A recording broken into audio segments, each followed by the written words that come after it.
বাসায় যে প্রশিক্ষণ নিয়ে নাও বলো। এই যে এরকম রূপালী নিবা বুঝছো, তুমি এই ফুটেজ দেখা মনে বাসায় নিয়ে একদম কড়া। রাব্বি রাব্বি লাভ নাই তো। মনটা খারাপ হয়ে গেছে।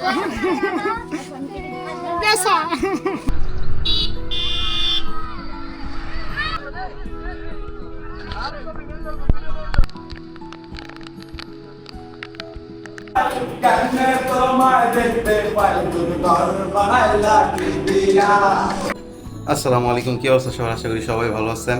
আমি আলহামদুলিল্লাহ খুব ভালো আছি। And welcome to my another blog. যেমন কথা, আমরা থানচিতে যাওয়ার জন্য রওনা দিতেছি। তো অনেক কষ্ট মষ্ট করে সবাই উঠে রেডিমেডি করে পরে বেরিয়েছি। এখন নাস্তা টাস্তা করবো, করে পরে থানচির উদ্দেশ্যে রওনা দিব। আর আমাদের যে 3টা বাইক ছিল আগেই ওরা চলে গেছে, লেট হইতেছে বিধায় আমাদের আসলে একটু লেট হয়ে গেছে। ওরা সবাই ঘুম থেকে উঠতে দেরি করছে। ওরা ফ্রেশ হয়ে এখন রেডি হয়েছে। তো আমরা এখন নাস্তা করতে যাব, নাস্তা করে তারপর থানচির উদ্দেশ্যে রওনা দেব। আলহামদুলিল্লাহ, নাস্তা রাস্তা সেরে আজ আমরা যাত্রা শুরু করেছি বাংলাদেশের অন্যতম সুন্দর পাহাড়ি সড়ক বান্দরবন থেকে থানচির পথে। এই পথ শুধু একটি গন্তব্য পৌঁছানোর রাস্তা নয়, বরং প্রতিটি বাঁক, প্রতিটি পাহাড়, প্রতিটি মেঘ আর প্রতিটি বৃষ্টির ফোঁটা যেন এক একটি জীবন্ত গল্প। বাইকের ইঞ্জিন স্টার্ট হতেই সামনে খুলে যায় সবুজে মোড়ানো পাহাড়ি রাজ্য। শহরের কোলাহল ধীরে ধীরে পিছনে পড়ে যায় আর শুরু হয় প্রকৃতির এক অপূর্ব অধ্যায়। এই রাস্তাটি প্রায় 75 কিলোমিটার দীর্ঘ আর পথে রয়েছে অসংখ্য পাহাড়ি বাঁক, উঁচু নিচু রাস্তা এবং মনোমুগ্ধকর দৃশ্য। রাস্তার দুপাশে সবুজ আর সবুজ, সারি সারি গাছ, পাহাড়ের ঢাল আর দূরে মেঘে ঢাকা পাহাড়ের চূড়া। মনে হয় যেন প্রকৃতি নিজ হাতে এই পথটাকে সাজিয়ে রেখেছে। যতই সামনে এগোই রাস্তা ততই আঁকাবাঁকা হয়ে ওঠে।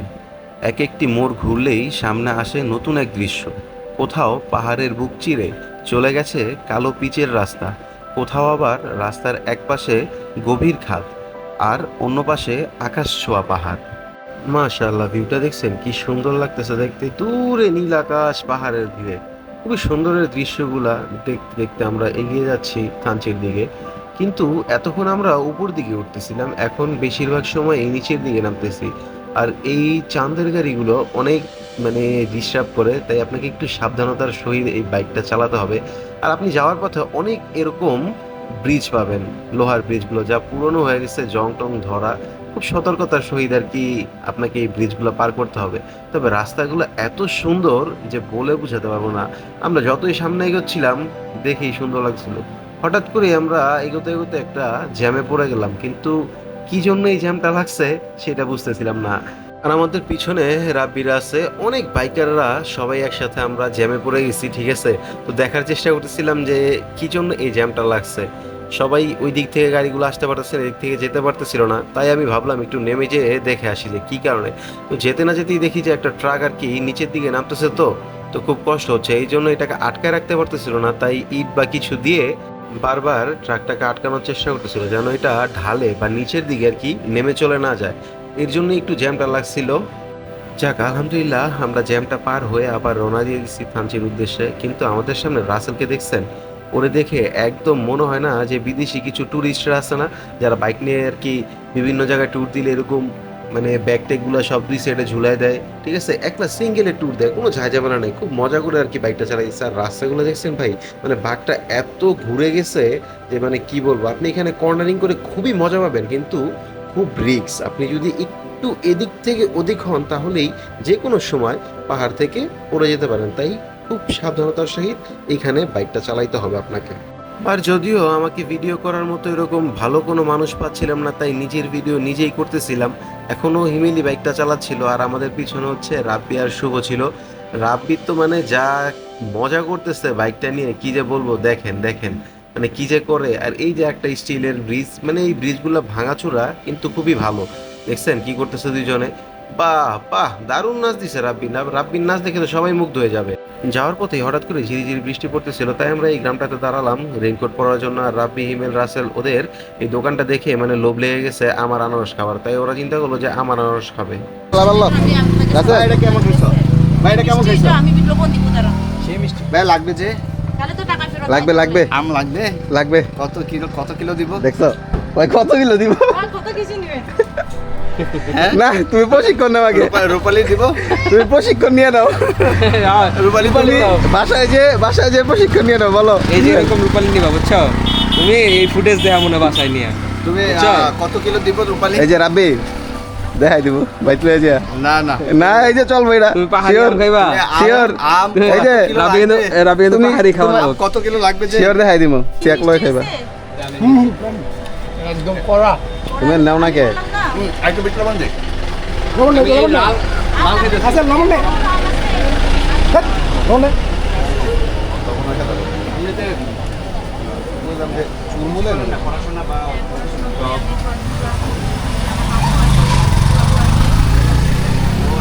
হিমেল রাব্বি তো ঢুকে গেল রাব্বি তো ঢুকে গেল আছে রাব্বি রাব্বি রাব্বি লাভ নাই তো লাভ নাই তো তোমার নাম কি লাভ নাই তো ভাই এই যে 50 টাকা আছে 50 বাসা যেটা আছে এটার কাছে কয়ে দিব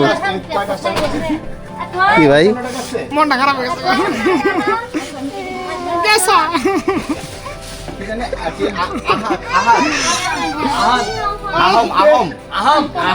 আহাম কি হিমেল হিমেল তোমার বন্ধু যে চেষ্টা করতেছে কিছু কর না কে মাত্র বউটা ফোন দিছে আরেকটু আগে একটু আগে ফোন দিছে রাবে রাবে কি করতে যাইতেছস দিয়ে দিম তুই হোয়াটসঅ্যাপ নাম্বার নিয়ে টান টান লাগে পার্সেল করবে রাবি হিমেলের প্রশ্ন তুমি কি করতে চাইতেছো কোনটা প্রশ্ন কি এই যে তুমি কি করতে চাইতেছো ভাই আপনি কোথায় যাবেন সরাসরি তুমি কি করতে চাইতেছো কোনটা আমি আম খাবো তো আমি না খাইবা এদিকে যাও কি লিগা কোন দিকে খাই না বাবুটা কিউট না আম লাগবে যে ও ঠিক তো আমাদের চাহিদা খুবই অল্প ঠিক আছে আমরা মোবাইলের মধ্যে কিছু করতেছি আপনি একটু রাখতে এই জিনিসটা আমাদের দিয়ে করলে খারাপ চোখে দেখতো না খারাপ চোখে দেখতো না আমরা খুবই মানে সাধারণ আম খান দি বাগানে কি ভালো লাগছে আমগুলা এই যে মামা এখন খাবে ও খাই দাও এই যে খাওয়াই দিলাম না থাক আরে খাও একটু খাও আচ্ছা ঠিক আছে আরে ও আমার সেই বাগানের আম। স্বাদ সেই স্বাদ না খেয়ে তুই এই যে আমটা অক্ষ দিয়েছে সেই সাথে কেমনে কইলা রাব্বি দেখি বাগানের আম না খেয়ে বাগান মালিককে খেতে চায় এই যে বাগান মালিক আনারসটা আমাদের আমরা আম আনারস হাবিজাবি এইসব খেয়ে একটু দুষ্ট হয়ে যেমন করে আবার রওনা দিয়ে দিচ্ছি আমাদের গন্তব্যের দিকে। আর আমাদের সামনে তো রাসেল আছেই, দেখতেই পারতেছেন। আমরা সবাই ওর অনুসরণ করতেছি, যেহেতু ও মানে আজকে একদম সিঙ্গেল ট্যুরিস্ট, আজকে ওই আমাদেরকে সব কিছু ডিরেকশন দিতেছে, ওর পিছনে আমরা আস্তে আস্তে আর কি চলে যাচ্ছি। আর এই রাস্তাগুলো দেখছেন মানে কি সুন্দর যে লাগতেছে ভাই, কি বলবো। আর আমি একটা জিনিস বুঝি না, এই দেখেন প্রাইভেট কারটা মানে এত সাইডে আনছে, আরেকটুর জন্য মানে আমরা নিচেই নেমে গেছি। আমি বুঝি না ভাই, আমাদের বাইক নিয়ে উঠতেই মনে করেন যে বাইকের ধোঁয়া ছুটা যায়, এই প্রাইভেট কারগুলা কিভাবে এত উপরে উঠে, মানে ওদের কি চলে কিভাবে ভাই, মানে ওর কি পারে, মানে আমি বুঝতেছি না এটাই। আপনার একটা জিনিস খেয়াল করছেন কি, ওই দূরে দেখেন পাহাড়ের সাথে সাদা মেঘটা একদম লেগে আছে, ঠিক আছে। ওইটা কিন্তু ভাই মানে কুয়াশা ভাইবেন না আবার, ঠিক আছে। আমরা যাইতেছি, যাইলেই দেখতে পারবেন মানে মেঘটা এত আস্তে আস্তে পাহাড়ের সাথে মিশা যায়, মানে কি বলবো, এত সুন্দর লাগে। আর ঠান্ডা যা লাগে না, বলে বোঝানো যাবে না ভাই। আপনার শরীর যখন মেঘটা আপনার শরীরে লাগবে, পুরো শরীরটা একদম ঠান্ডা শীতল হয়ে যাবে। এই দেখেন সামনে কিন্তু একটু ঘোলা ঘোলা লাগতেছে, কুয়াশার মতো, ঠিক আছে। এটা ভাই কুয়াশা না, এটা মেঘ, পুরোটাই মেঘ ভাই। আপনি মানে পাহাড়টার মেঘটা যখন বাড়ি খায়, ঠিক আছে, তখন পাহাড়টাতে পুরা মেঘ দিয়ে ভরে যায়, এত সুন্দর লাগে দেখতে, মনে হয় যে কুয়াশার মতো, কিন্তু আসলে এটা কুয়াশা না, পুরোটাই মেঘ দিয়ে ভর্তি, ঠিক আছে। আপনি যখন পাহাড়ে যাবেন দেখলেই বুঝতে পারবেন যে এত সুন্দর মেঘগুলা পাহাড়ের সাথে লেগে আছে, মানে দেখেই যা শান্তি লাগে চোখে, বলে বোঝানো যাবে না ভাই, এত সুন্দর লাগে, এত মনোমুগ্ধকর। আর ঠান্ডা লাগে ভাই, মানে বাতাসটাও যেরকম ঠান্ডা, এই মেঘগুলা যখন আরো শরীরে লাগে তখন পুরো শরীরটা আরো শীতল হয়ে ওঠে। বাহ, দেখছেন সবাই এই মেঘটা দেখার জন্যই মনে করেন যে এখানে দাঁড়াইছে, সবাই ছবি টবি উঠাইতেছে। এই মেঘের জন্য অনেকেই ভাই অপেক্ষা করে কখন এই মেঘটা এসে পাহাড়ের সাথে বাড়ি খাবে, কখন এই মেঘটা স্পর্শ করবে, মানে দারুণ ফিল নিয়ে আনন্দ করতেছে। আর এই দেখেন বাচ্চারা সবাই চাঁদের গাড়িতে সেই মজা করতেছে, সবাই এখানে দাঁড়াইছে ছবি টবি উঠানোর জন্য। এই মানে মেঘের জন্য সবাই আর কি একটু অনেক রিল্যাক্সে থাকে, অনেক আনন্দে থাকে আর কি, কতক্ষণ ধরে এই মেঘটা দেখবে আর কি, সেই এত থাকে সবাই। ব্রেক দিছে একটা ছোটখাটো, যে বাতাস ছাড়ছে ভাই মাথা নষ্ট।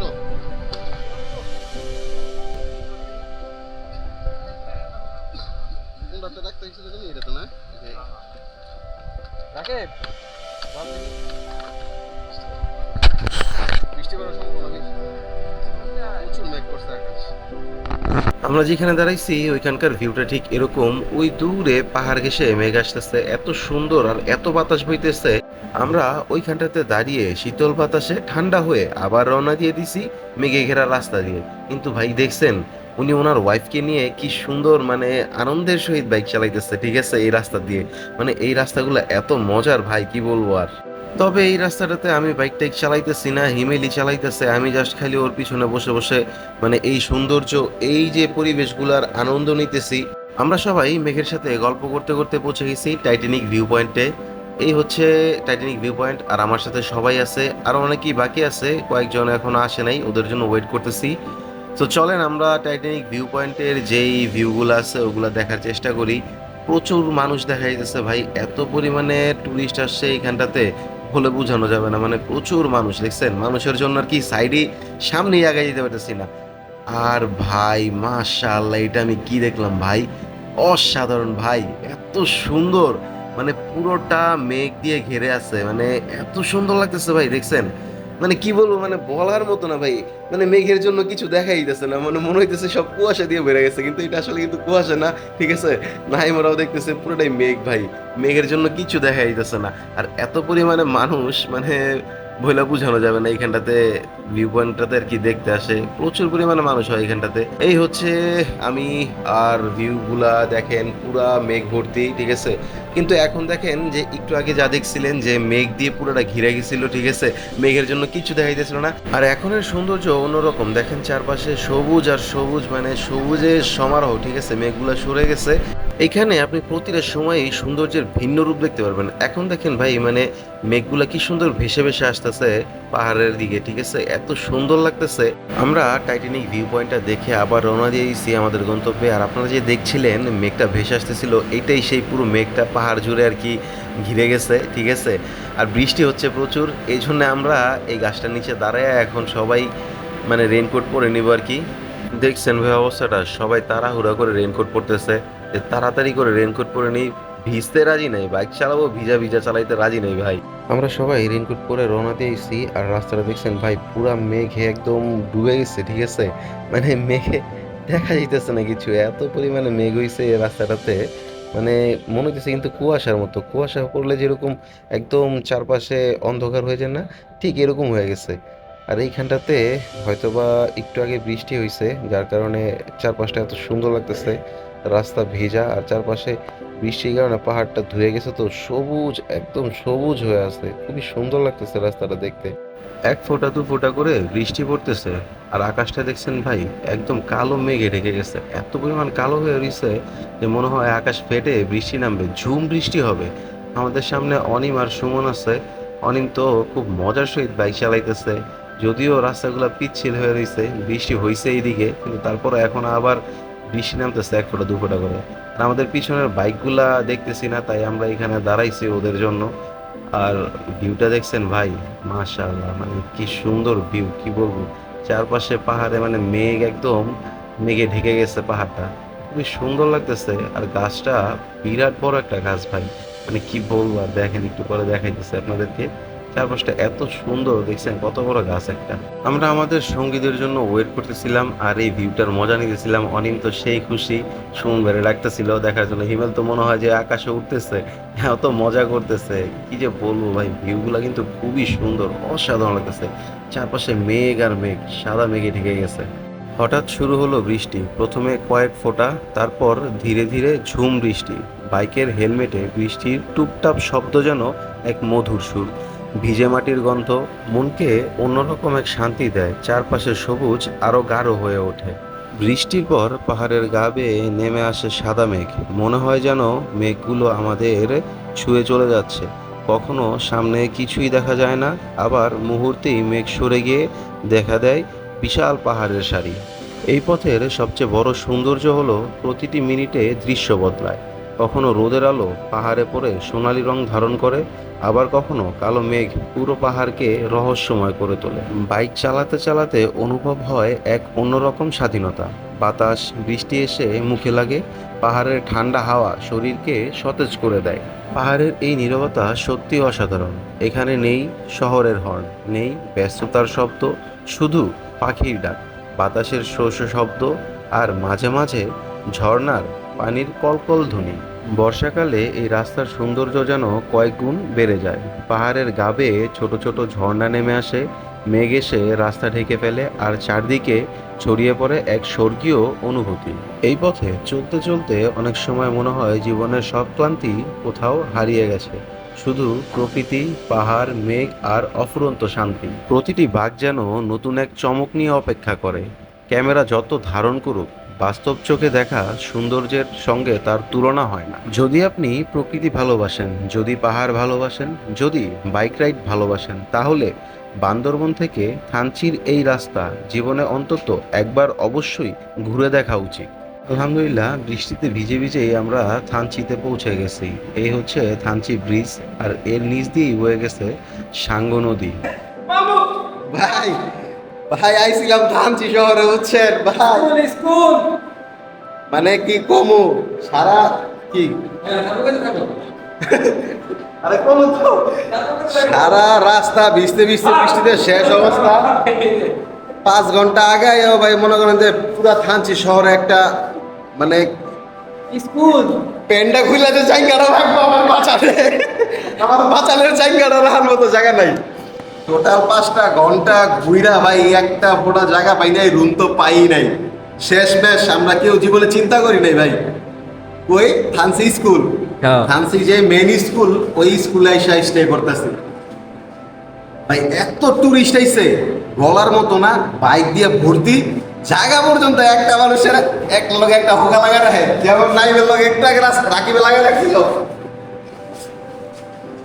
মামুনিরো হোকা ব্যথ হয়ে গেছে ভাই, হোকা ব্যথ হয়ে গেছে। আরে লাইট দাও না, দেখা যায় না গেলে টিপ কোনটা টিপ।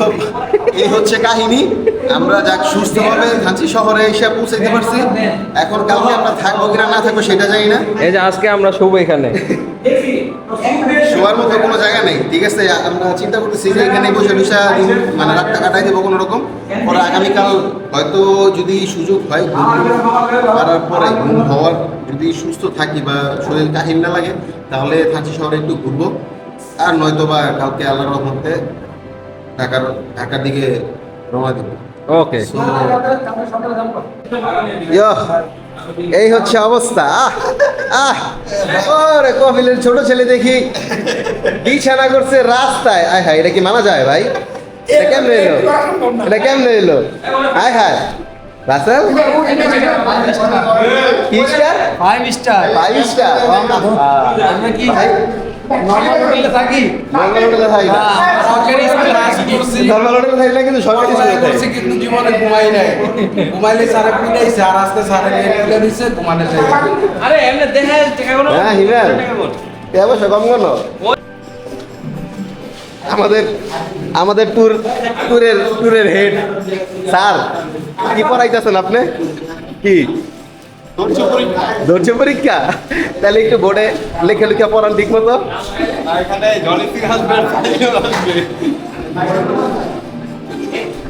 কি শাওন, শাওন কি অবস্থা তোমাদের? এই যে 5 স্টার হোটেলে কেমন লাগতেছে? অস্থির। সবকিছু ঠিকঠাক আছে তো? সবকিছু ঠিকঠাক আছে তো? ঠিক আছে, চানাচুর আরে খাই তো না আমরা, চল খাই নি। এখন কি সারা রাত খাইবা আর ঘুমাইবা? কোনটা করবা? এনে ঘুম চলবো না, অনেক কষ্ট বিছনা বানাইছি ভাই, কি কমু, ঘুমাইবা এনে। এই হচ্ছে আমাদের সবার অবস্থা আজকে। তো ভিডিওটা আজকে এই পর্যন্তই রাখবো। বাইরে প্রচুর বৃষ্টি, আর বড় করতে চাইতেছি না। সবাই সাথে থাকবেন, ভালো থাকবেন, আল্লাহ হাফেজ। তোমার দেখতে পাই